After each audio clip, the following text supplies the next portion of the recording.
Okay, let's get started on the 4x4 fill bag. So I'm going to go through this really fast. So I hope if you're new to my bags, I'd encourage you to watch the video all the way through first and then get an idea for how I do things and then come back around. Of course, make sure you check the PDF. So my bags will work with a number 3 or number 5 zipper. I'm going to go through that really quick, but it's shown in the PDF a little bit better. So I have 3 lines here, and these lines represent the zipper. So with the traditional number 3 zipper, they're usually 1 inch wide. So that would fall between these 2 lines. With a number 5 zipper, they're usually about 1 1/4 inches wide. So you're going to center the center of the zipper over this line. So it just makes it easier. So for example, here's the number 3. We're going to center it in between those 2 lines. And it should center easily, and you can always double check by looking at the back of it. So I'm going to show you on the black one just because it's a little bit easier to see. I'm using a white zipper for another bag. So in the back of the bag here, or the zipper here, let me adjust this light. It doesn't seem like it's enough. Always trying to get the best light in this room, and I'm not doing a good job of it. Okay, is that better? I think you can see. Oh, let me try this light too. Okay, so anyway, there's a line that is created in the negative space of the zipper that you would use to line up the pouch. And I don't know if you can see that very well. So you would line up the center, which is the opening of the zipper, with that center line like this. Let me show you on the wider tape. So here's a number 5 zipper tape. And you can use a finished zipper too, just make sure it's 2 inches longer because you don't want those metal bits to get caught. So you would just line this center line up with that center line. Quick. That's all we're gonna go through. I always like to turn the hoop so that it's facing me on the direction closest to me to anchor the zipper. And I'm gonna go ahead and burn the edge of this zipper so it doesn't fray. We'll do the other one when the entire bag is done.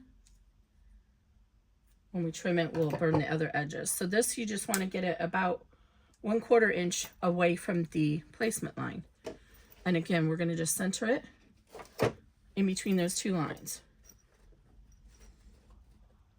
This is a really simple bag. The longest it's going to take is doing the actual applique. Now I had somebody ask if they could do this online. You could, but because I'm assuming there's a lining there, I don't give any reinforcement to these zipper ends. And I have found if you do just a single line of at the zipper joint of the bag, the zipper tends to try and spread apart.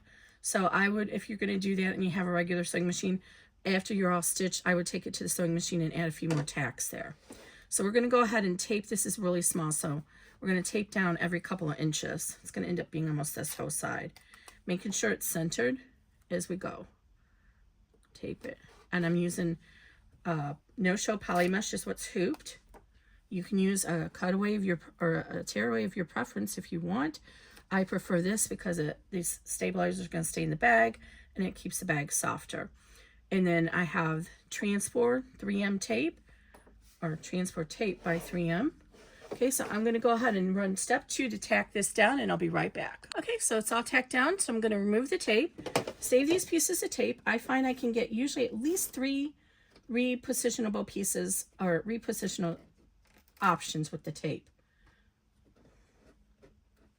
on most material. Some of the vinyl that has like the fuzzy backing, the felt-like backing, that kind I usually can only get 1 use because it leaves a residue when you pull the tape away.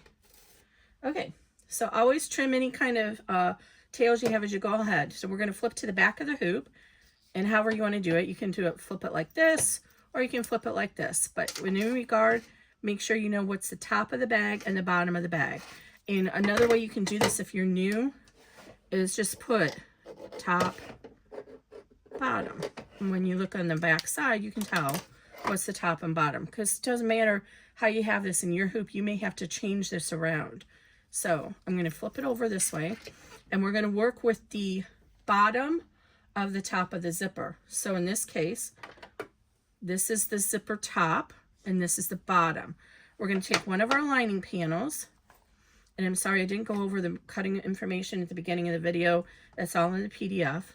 So go ahead and lay that down, center it over the placement line, the zipper, so that it's even on both sides, and then tape it down. So it doesn't matter if you're doing the number 3 zipper or the number 5. You'll still get the lining in the panel even with the top, or in this case, the bottom of the zipper. Oops, that one wasn't even. Okay, so like that. And then hold this in place or tape it, and then flip over to the front, and now you want to take your exterior panel. I'm using vinyl, and you're going to lay that, the same thing, lined up so that's evenly spaced across the bag and at the bottom of the zipper tape. If you're using interfaced materials, interfaced cotton, I recommend in the PDF that if you're using a number 3 zipper tape, leave the interface a 1/4 inch away from the edge. If you're using a number 5 zipper tape, use it about 3/8 inch to give you a better seam allowance. Okay, so just like that, we're ready to go with step number 3. So I'm doing the stitch and flip method, which means I stitch it, flip it, top stitch it. I'll be right back. Okay, so now we have that stitch. We're going to flip over to the back of the hoop, and we're going to fold the lining down and gently finger press the seam, because we don't want to put too much pressure on the back of the hoop, else it'll come unhooped. Okay, and then we're going to go ahead and pull this gently and tautly and tape it down at the corners. Do tape it down at the corners. Trust me, if you don't, it will come loose on you, and then you'll be very upset. Always tape. I use a lot of tape. Tape is a lot cheaper than an emergency room bill if you get a needle through your finger, at least in the United States. Now I'm using vinyl here, and sometimes some vinyl doesn't like to crease well with your finger, so having one of these little mini rollers is very helpful, and you just kind of roll it along. I'm pretty sure this is Dritz. It's not labeled, but I got it on the Big Zon. And then I'm going to go ahead and retape it down because I want to keep that tautness, because if you don't, especially if you're using fabric, when it's stitching, the vibrations can kind of make the fabric kind of come up a little bit, and it won't be even. Okay, so just like that, we're ready for step 4. I'm going to run that, and I'll be right back. And there we go. So the one thing that you might have noticed is, why did I do the lining when we have to do the applique? Now we're going to have to move the lining out of the way. What I have found is if you don't do the tack down now, the embroidery, whatever you're doing down here, sometimes can push this up such that when you do the tack down, it's wonky. So I always do it this way first, even though it means we have to go back to the back of the hoop again and now move the lining. And something is going on with my tension. It's a mess here. Okay. Didn't know what's going on there. Let me see. I think this is kind of messed up a little bit. That might be it. Let me fix that. Okay, hopefully that fixed it.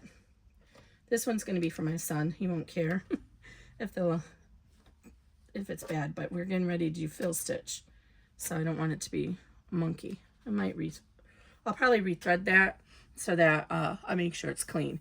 So on the back of it, I like to save all my scraps of poly mesh. We're getting ready to do the fill design, and it needs a lot more support than one layer of poly mesh. So I did a medium fill, so it's not real dense, but it's still pretty dense. So I have 2 pieces. I'm just folded it in half, and I'm gonna tape this down. I like to tape it because when I've tried before just to float it, sometimes it comes loose because it's a little bit slippery. So I like to put a piece of tape on it, and I'm gonna leave this in place. And you do this whether you're doing the applique bag or the FillStitch. Both of them need extra support. Okay, now we're going to go ahead and run this. I'm going to go offline and rethread my machine, but we're going to run step 5, which is the background. In this case, I'm going to do a green background with a white cross. You can do it either way. Just remember, FirstAid is green. Hopefully I did an intro video and told you this. Cannot use red. Red is a trademark of the American Red Cross. I learned the hard way. So green is the universal color for FirstAid. So you could do a white background and then a green cross if you're using a different color material, but since I'm doing a white background already, I'm going to do the green, and I am still going to do the white fill just to get a cleaner image inside. You could always do the white fill alone if you, or the green if you're doing it on white, but mine's not digitized for that. You would need to have a final stitch around to clean up the edges on the inside. This is not digitized for this. This is digitized to be used with green and white. Okay, so I'm going to rethread my machine, run 5, which is what I'm using as green, and then I'm going to do run 6, which is the white, and then I'll be right back with you. I wanted to do a quick stop here and show you what it looks like before we add the white thread. So it's actually not that bad of a finish if you wanted to leave it at least this size. Okay, I'm going to do 6 and be right back. Okay, so we finished that. I've gone ahead and trimmed out the stabilizer, but I forgot we still have the text to do. But I just wanted to show you before we do the text. I don't know if you can see that in the camera, but kind of the vinyl has kind of buckled in. And that's what happens. This isn't even a full fill design. This is like only a 6mm fill instead of 4mm. But you need extra. I should have probably used a cutaway, like a heavier cutaway, like this thicker paper kind. I'm going to put that underneath for the text since I accidentally forgot we still have text to do. So I'm going to put that here and you will see the difference once we do the text. But if you have designs that are buckling your vinyl, you need extra stabilizer. Okay, so I'm going to go ahead and run step 7, which is the text, and then I'll be right back. Okay, so now we're done with the text. We're going to turn to the back, trim away the extra stabilizer. And I like to use my applique scissors to do this. You can use whatever scissors you prefer. And I'll have, down in the description, I'll have a link for all my favorite products to make your life easier. All right, go ahead and fold the lining down now. Now we have just a few steps left. Now I'm going to replace this tape on the lining because it's gotten a little bit weathered, being moved probably a couple times.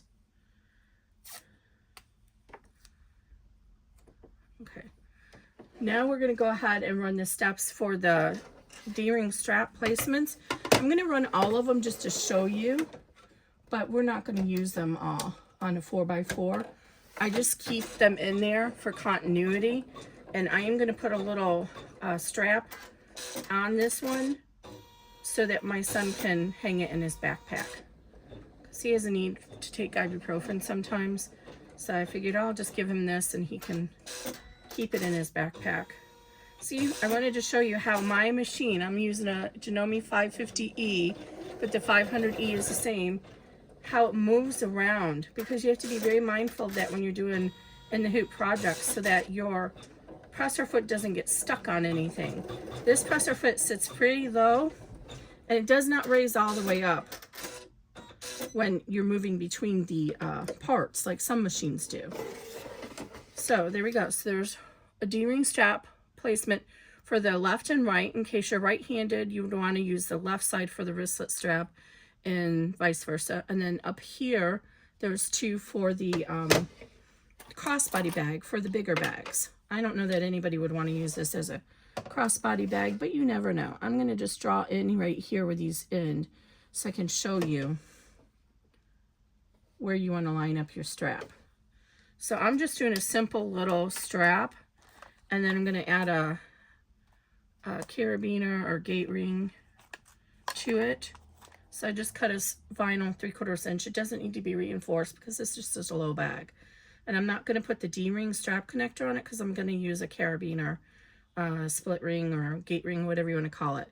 So if you're using the crossbody bag, you want to line up your strap so it's a 1/2 inch above the placement line, and you want it to the inside of where that placement line ends. So you want it here. You don't want it over here, or maybe I should say the outside. So I drew this line so you could see it. So you want this to be covered here, the closest to this middle, because that way whatever size strap you're using, it should catch it. So I'm going to do mine over here though, because we're going to do on the wristlet side. And I'm going to tape it down. Now normally you'd have a D-ring strap connector on here, and you need to be mindful of that so that it can clear your machine. So this case, I'm just gonna, I usually actually just line it up with the top stitching, but you can line it up to the placement line. So I like to go about a 1/2 inch over that seam allowance. Okay, so now I'm gonna go ahead and forward my machine. There's no sense in stitching all that, those lines, and wasting all that thread. So on my machine, I can go by the stitch, by the step, and then by the stitch. So just make sure you get to the beginning of it. And I'm gonna run this real quick because it's just gonna take a minute. I mean, a couple seconds probably. And this is just gonna tack it down.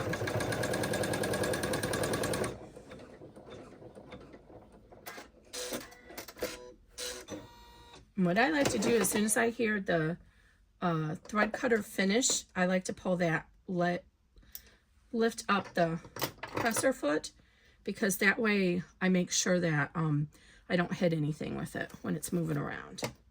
Okay, always trim these little tails as you go, because they will get caught in your seam and you won't be able to get to them and it'll drive you crazy. Gotta clean up my work area here. I got everything over here and I don't want everything over here. Okay. So now, I mean, that's how fast this goes together, 4x4. We're going to go ahead and come to the back, get your seam ripper out, and we're going to remove the stabilizer behind the zipper now. So we've got this side stable, so we can go ahead and remove it. So I like to get my seam ripper, and I like to get it so it's just underneath the stabilizer so I can see the blade. I don't know if it'll show up on camera, but just so I can see the blade, and then I kind of glide it along.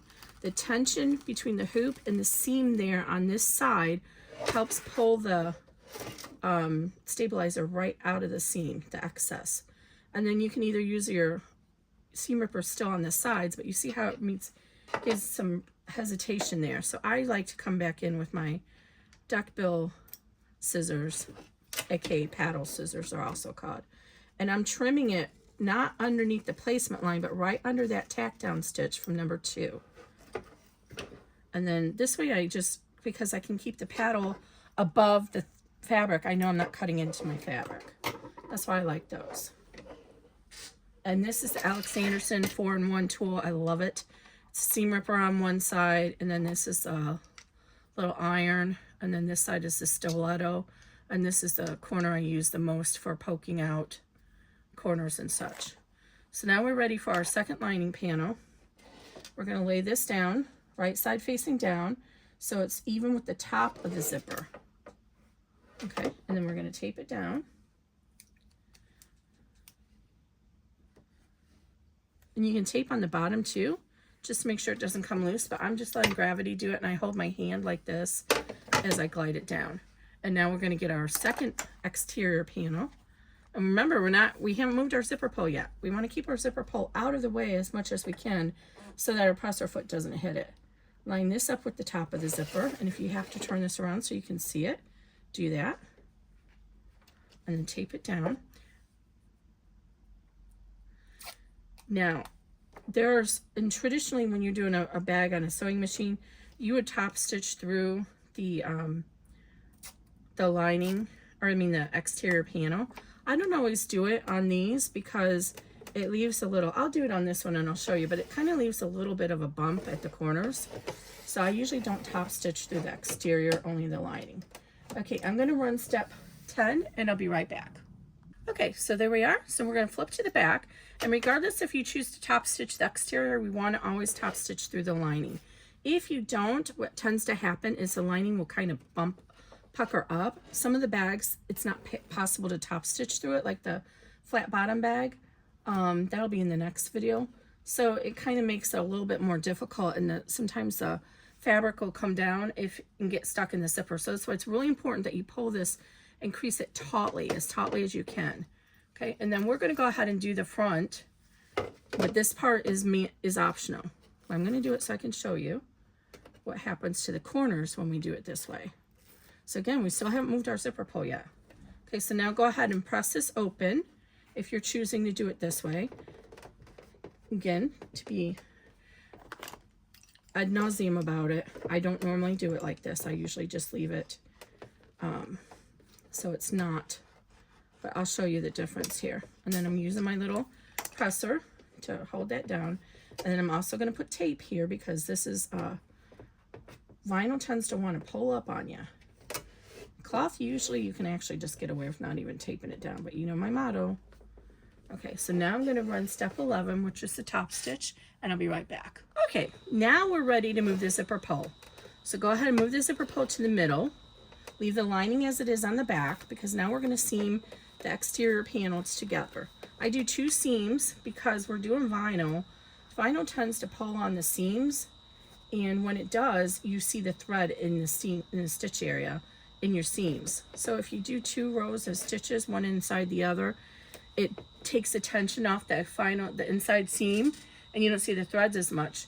But for in the hoop bags, I like to do 2 rows, so it'll be 2 rows everywhere except the opening. Because the tension on in the hoop machines, these are meant to be doing embroidery designs, not construction. So in my experience on the machines I've worked on, the single needle machines, the tension's not always the strongest for a seam. So I like to do double seams in most of my bags. So I'm going to go ahead and run. It's going to stitch down here and come around, and it's going to stop in the middle, run a little travel stitch here, and then it's going to come up here and come down.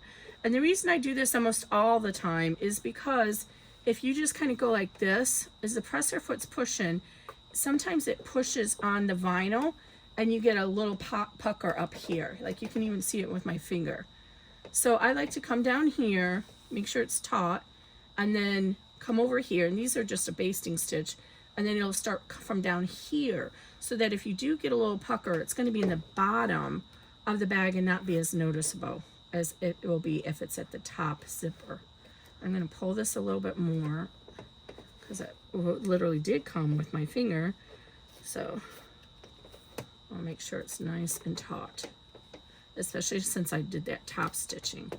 I'm going to pull this down as tautly as I can. Okay, so I'm going to run step 12 and I'll be right back. And I forgot to mention, it's in the PDF. At this point, you should be using a 90-14 needle if you're doing vinyl, unless you know your machine can handle a 75-11. I had a 90-14 in the whole time. I do usually prefer to do the embroidery in 75-11. And also, there's another carry travel stitch that I stitch over here just to bring the machine back over on this side to try and avoid it going across the bag where the zipper pull and everything is at underneath. That's normal. Okay, so now we're ready to go ahead and flip the lining and do our final seam. Your machine says you have 2 more stitches, but you don't. The reason why it says that is because we always use another step at the end. I shouldn't say we. I prefer to put a dummy step at the very end because it prevents the machine from bringing the presser foot back to the middle when the bag is done, when the pattern's done. Most machines come back to the middle, and normally you're going to have, our zipper pull is really small, but normally you're going to have a zipper pull and or D-rings in here and everything in the middle, and if the zipper pull comes here, it's going to get stuck and it could damage your machine or anything. So I add that last step. So we're going to run 13 and I'll be right back. Okay, so now our machine is stopped at step 14. This is where it stops at. So we're going to go ahead and ignore that, and we're going to pull up and we're going to remove it. Before we unhoop, we want to look at the back and make sure the lining looks clean. I'm going to move my arm out of the way here. And then I'm going to go ahead and remove all the tape. It's easier to do it while it's hooped. There's some tension there, and you're less likely to forget it.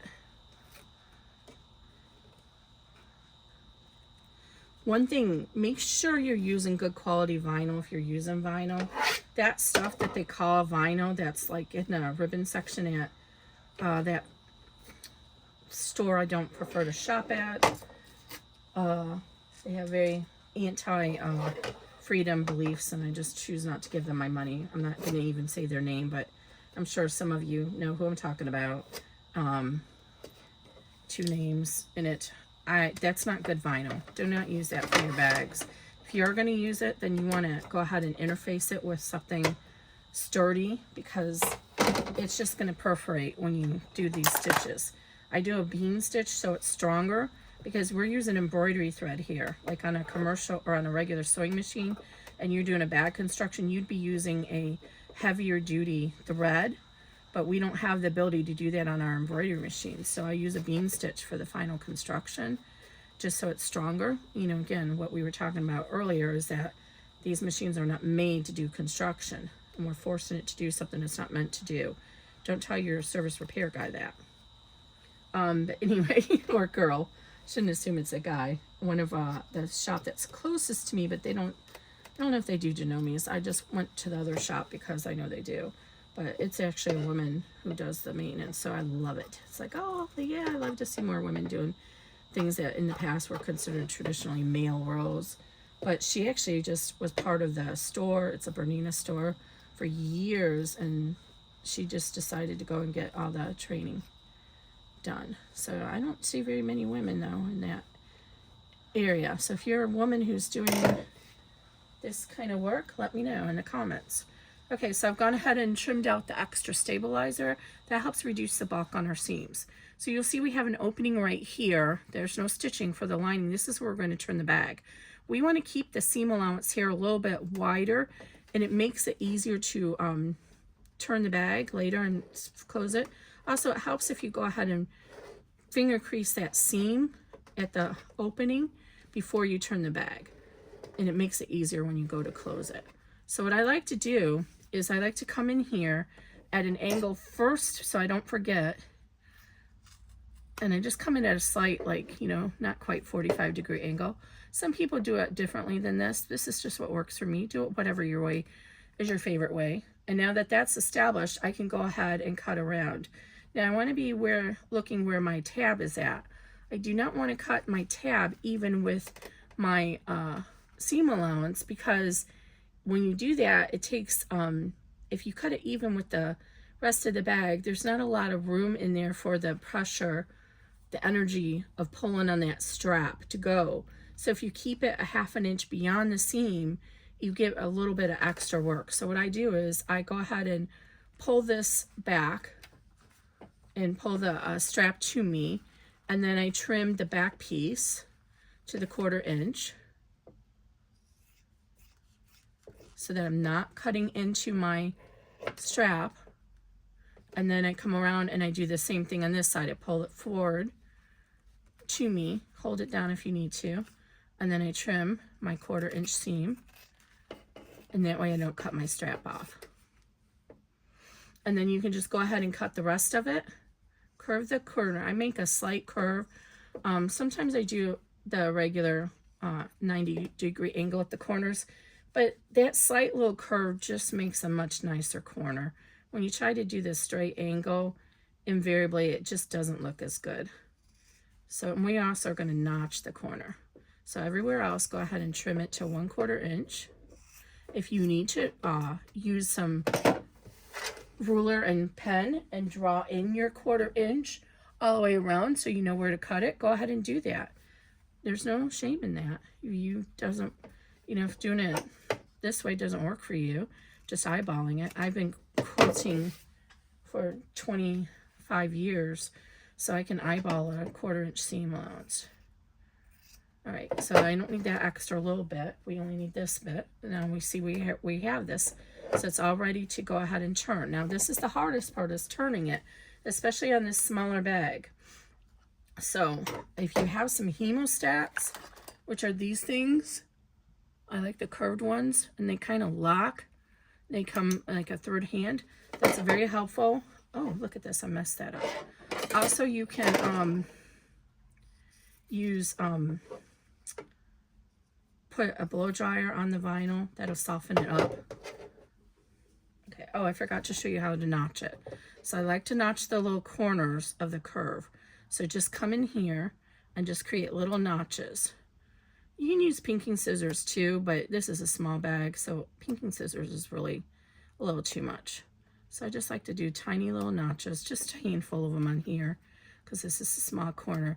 And that just reduces that vinyl in the seam in that corner, so that the vinyl can lay out on not, if you don't reduce it like this, then what happens when you turn this bag to the other side, that vinyl needs somewhere to go, and it's going to try and lay on top of each other, and it creates a really bulky seam then. Okay, so that's all you need to do. And now we're going to go ahead and try and turn this, and it's really small. This is the 4x4, but there's invariably going to be somebody who wants a 4x4.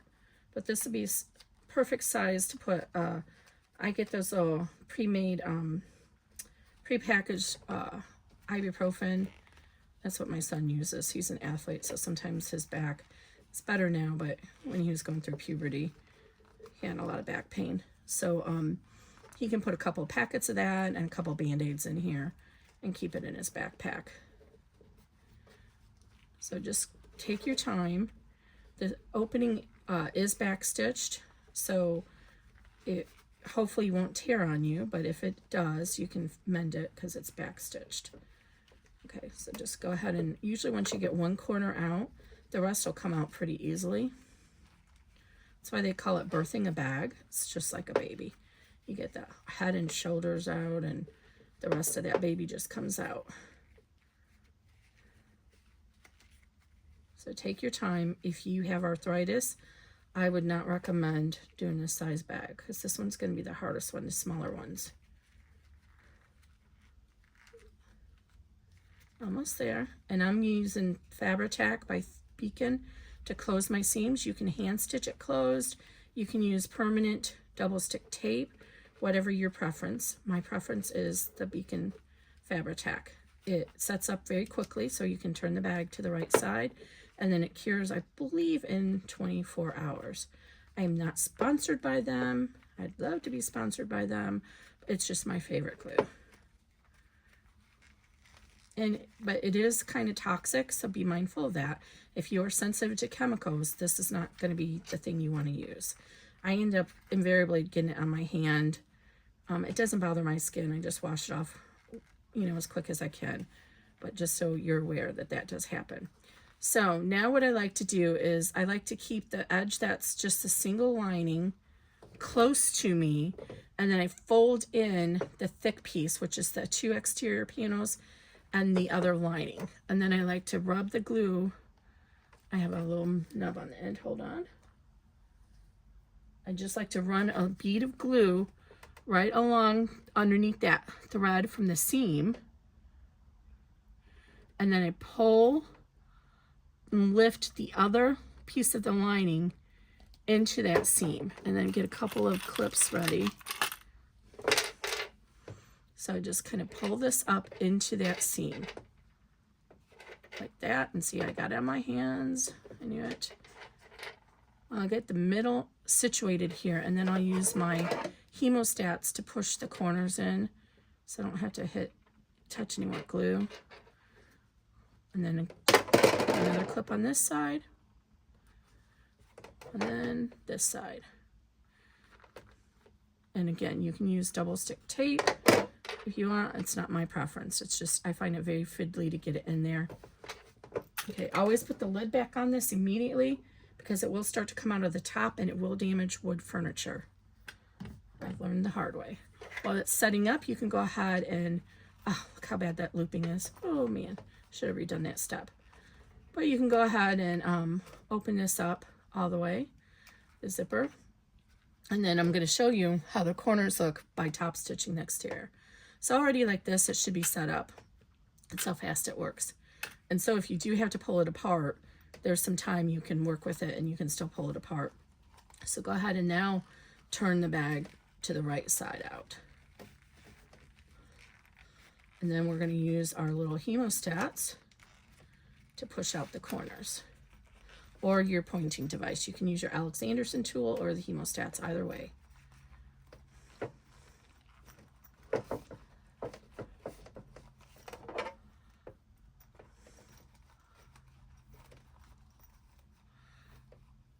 And just try and get in there and get that corner pushed out as much as you can. And so instead of it looking like a little floppy dog ear, you're going to just have this nice little curve there. It's easier if you can get in with your finger first, and then just use the hemostats for the rest, because then you can feel where it's at. And I like to run the turning device, whether it's the Alex Anderson, the hemostats or whatever, I like to run it along the seam inside, and it just kind of helps push that out. Now here's the tricky part, is getting the zipper pull out. So see how it's kind of buried in there? I like to put the hemostats or their turning device in here, put my thumb here, and push up from inside. And basically you're pushing that fabric and everything into the seam allowance and pulling the zipper out of the seam allowance. Like that. And then on this side, you have this wonky corner pushed down on the fabric. And as you're pushing down, you're pushing it back into the seam allowance and pushing that zipper pull, or the open end of the zipper out. So it's a little hard to show on the small bag. It's easier in the bigger bags. But then you're pushing this out.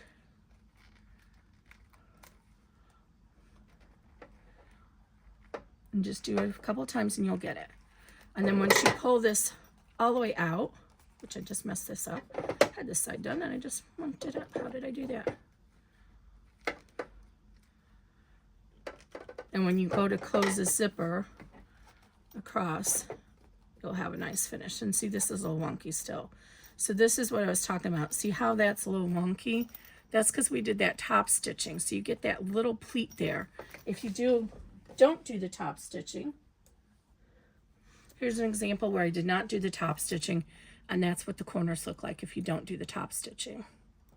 So anyway, there we go. There's our first aid bag. This is a cute little 4x4. I'm going to work on getting the corner out again more. There we go. And you see how you can still see a little bit in some areas. You can see the thread, but most areas you can't see the thread in the seam. And this is definitely thick, so definitely use cutaway underneath this if you're using vinyl. I should have used cutaway. It's still buckering a little bit. There we go. And there's a little snip there. I don't cut the tails between letters. I only cut it between the words. So I just cut that little tail. All right, guys, that's it for the fill bag, flat bag. So I hope you guys like it, and be sure to subscribe to the channel so you'll get notified when I have new videos released or new patterns released. And thanks a lot. Bye-bye.